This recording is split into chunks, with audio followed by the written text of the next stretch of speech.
Finance Minister P. Chidambaram will be walking a tightrope when he presents an interim budget. The biggest challenge would be to dole out more funds to woo voters and to cut taxes to support industry while projecting a lower fiscal deficit before elections. Asia's third largest economy is facing its worst economic slowdown in nearly a decade, with shrinking manufacturing, slower jobs growth and high inflation limiting the government's ability to offer sops to voters or companies to boost growth. The impact of high inflation and lower growth was clearly seen on almost all the sectors barring IT, as rupee to dollar equation was in the favor of this sector.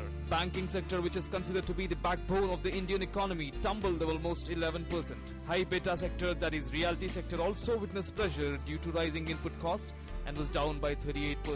Inflation took a toll as decline in the consumer spending was also seen. Consumer durable and capital goods sector also declined 28% and 11% respectively. Mild damage was also seen in sectors like power, oil and gas and metal sector, which all posted a negative return of 19%, 2% and 15% in the last 1 year since last budget.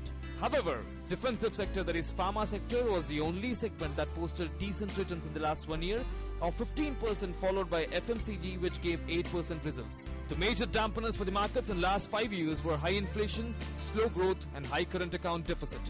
There is a fear in the market about the possibility of a populist budget ahead of elections. Stock market tends to remain range-bound mode till the elections are done, as no major reforms are expected. However, from pro-growth perspective, the vote on account will focus on fiscal deficit.